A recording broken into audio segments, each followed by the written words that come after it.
Hello, hello, what's up? The Unique Unicorn is back. I'm so happy you're here watching. This is my second time doing this. I think I like it.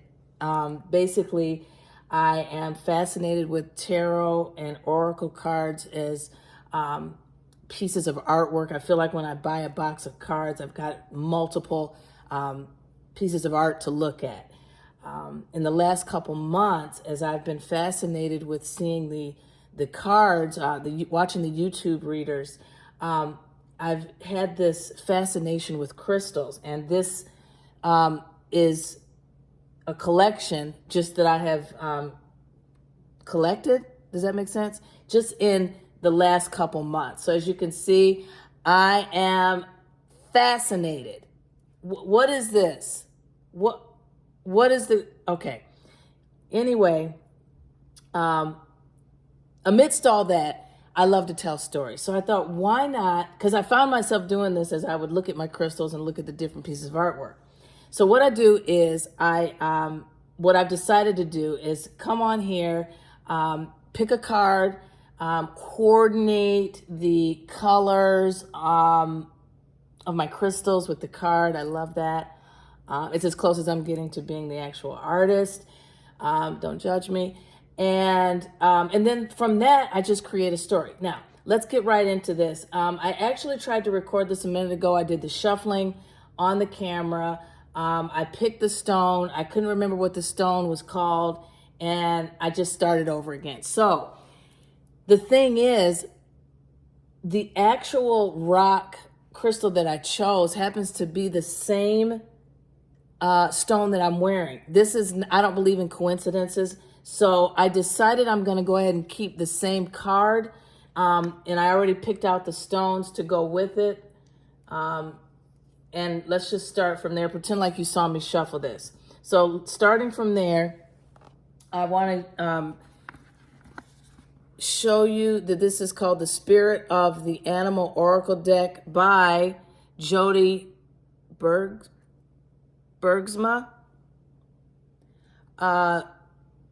And when I tell you the artwork, it'll touch your heart.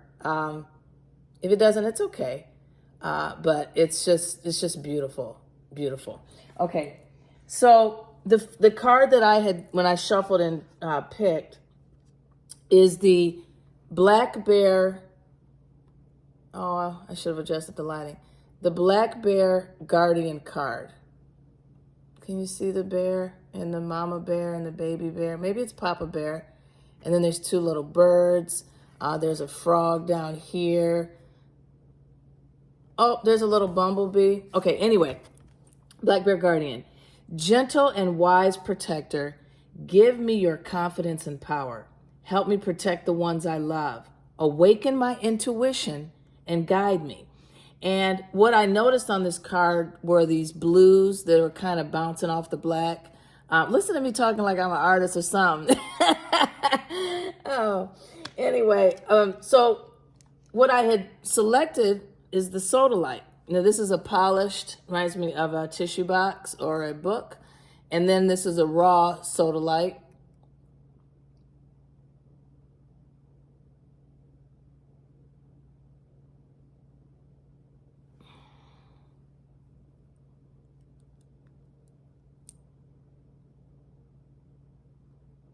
You see that? Now, my bracelet happens to be sodalite as well.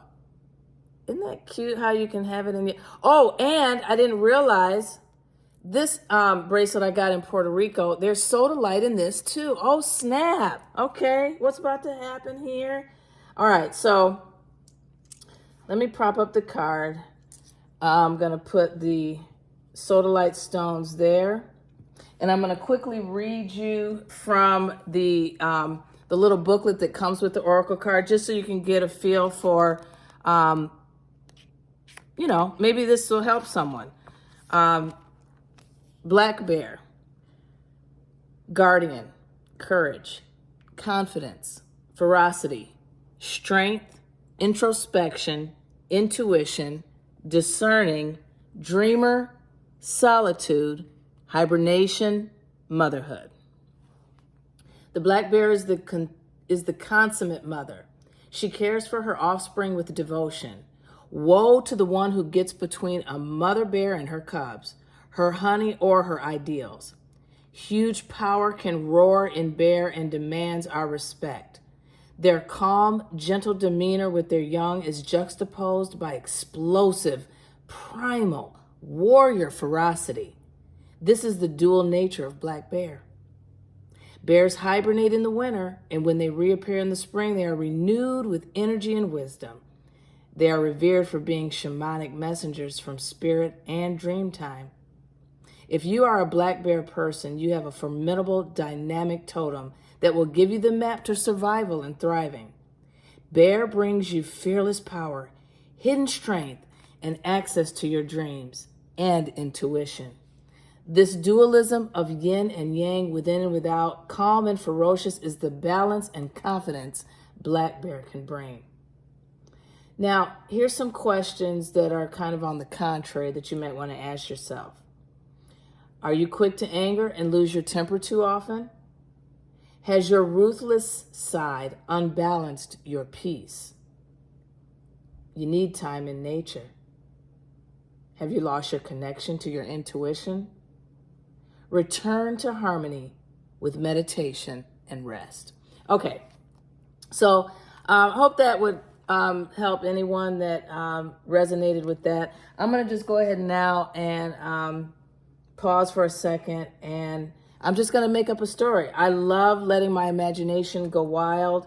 And like I said, these are going to be just little fiction stories with some kind of a moral twist. Not a twist, but some type of a moral at the end of the story.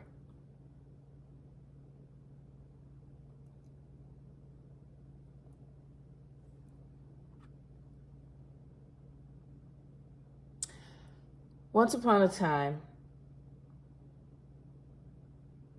in a beautiful,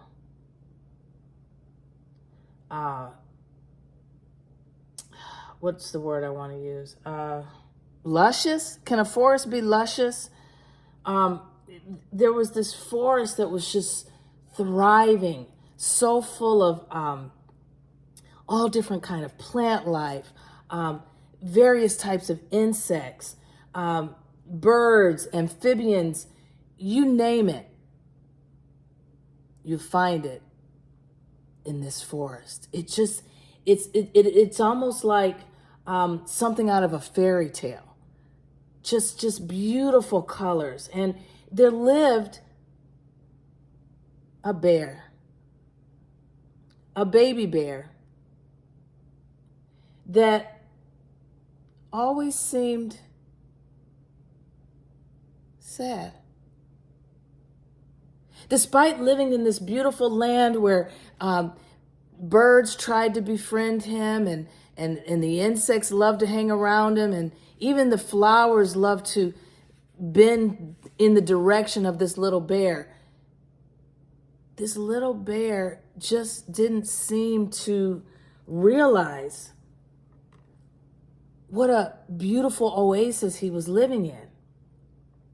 His mother would try to, take him down to the river and teach him things and climb trees and do things that bears do.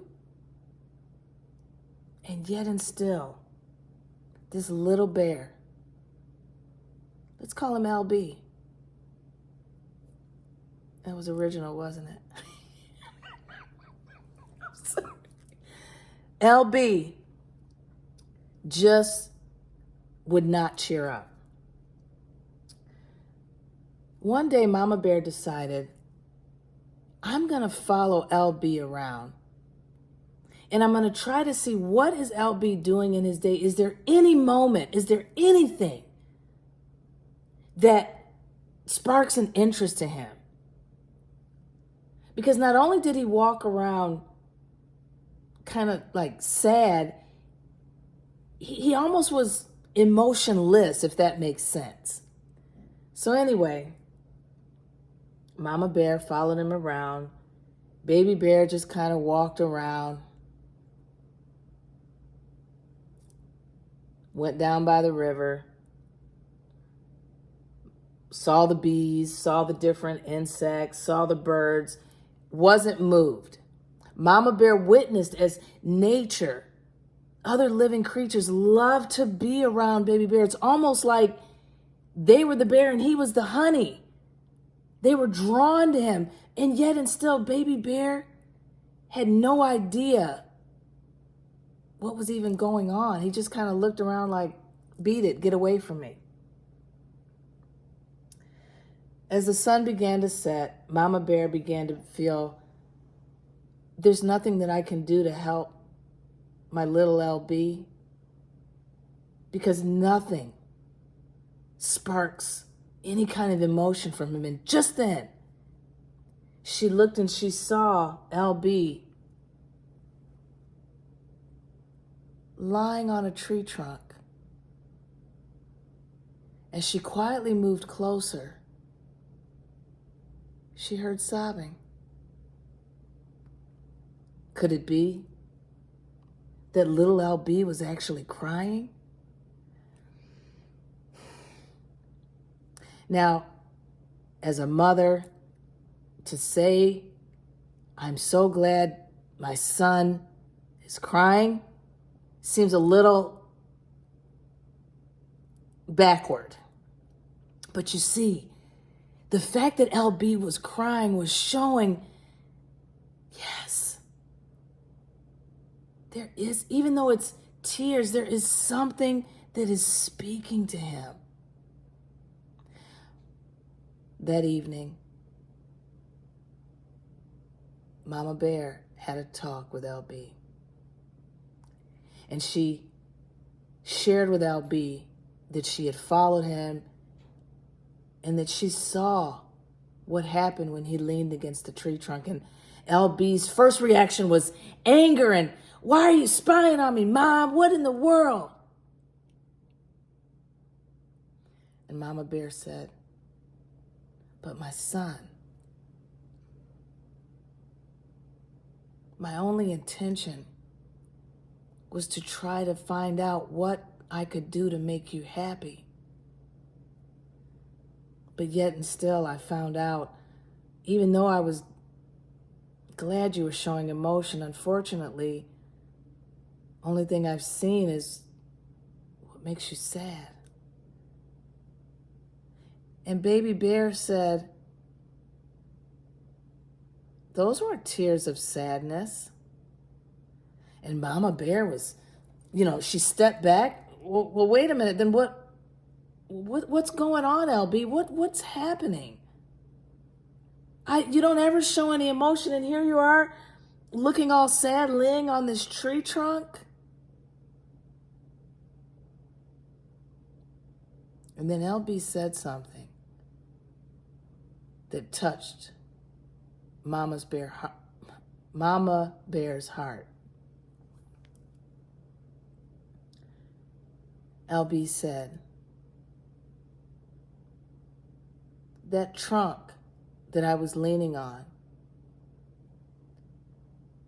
the tears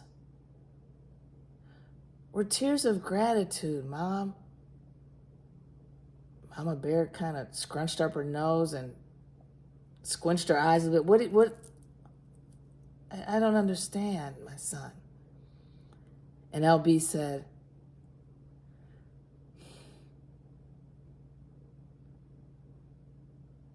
some people came, the humans that you tell me to stay away from, they chopped down my friend. Your friend? Yeah, I love that tree. Well, wait a minute. That's devastating, LB. What is the gratitude?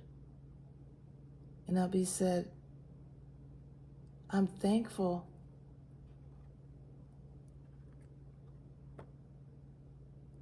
that there's still a piece left for me to hold. Mama Bear teared up. She hugged her son. And from that day forward, just expressing and not being ashamed of the tears or the feelings, or, you know, having a tree as a friend, and everything that was going through Baby Bear's mind, which made him keep to himself. By releasing that, LB began to really see what a beautiful life he had and all the unconditional love that surrounded him. Now, and he lived happily ever after.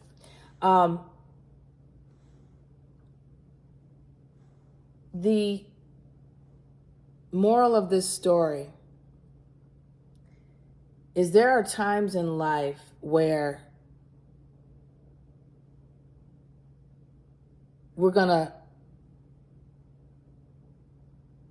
things are gonna leave our life, or you could lose something that's precious to you. But in this case,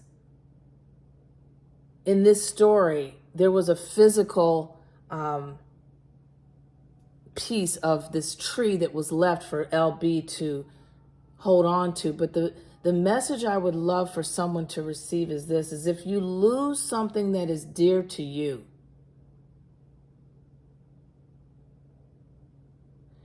you can always find gratitude, even if it's just in the memory. If there is no physical piece left, remember, energy is never created or destroyed. So anything that you have an energetic connection to, and that energetic connection, it dissipates, or it's lost, or so you think, even in the spiritual sense, even in your mind, the energy around remembering or having gratitude,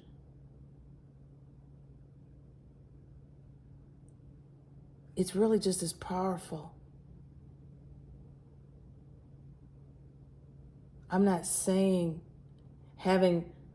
losing something, you'd rather have a memory than the physical. I'm not saying that.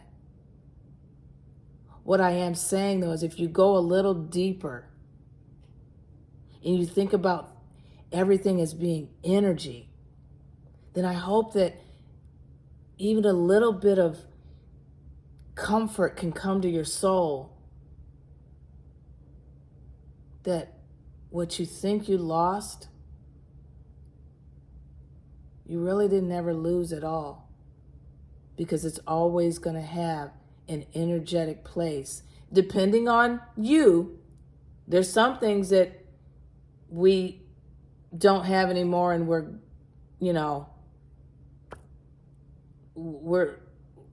okay, I'm going to go off on a wrong tangent. I don't want to do that. We're at 18 minutes. Tie this up. Dang it, I was trying to stay under 10 minutes and still didn't even cut it. So as I say, is anyone going to watch even 18 minutes? But that's okay. Forget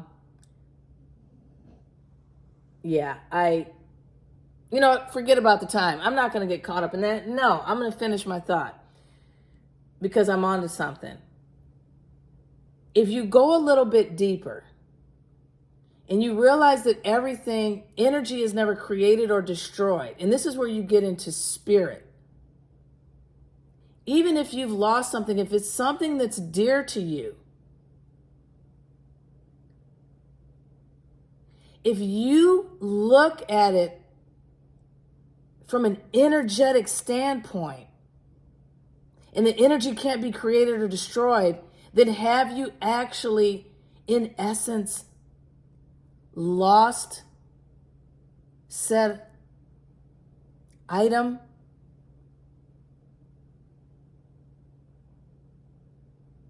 Or whatever comes to mind as I'm talking about this?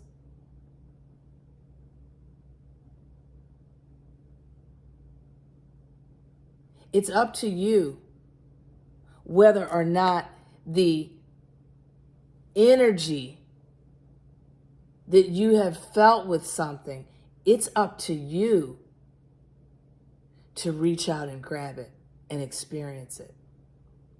And in moments of gratitude, that's when you can actually, I know this might sound woo-woo, but just simple gratitude. Think about when you're very thankful for something.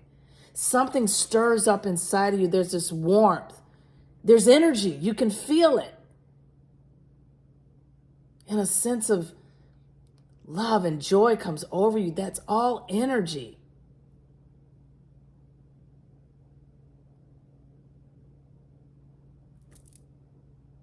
So I hope this has been a blessing to anyone who did resonate with this. And yeah, I've had a good time making up the story, and I will be back. Okay, peace.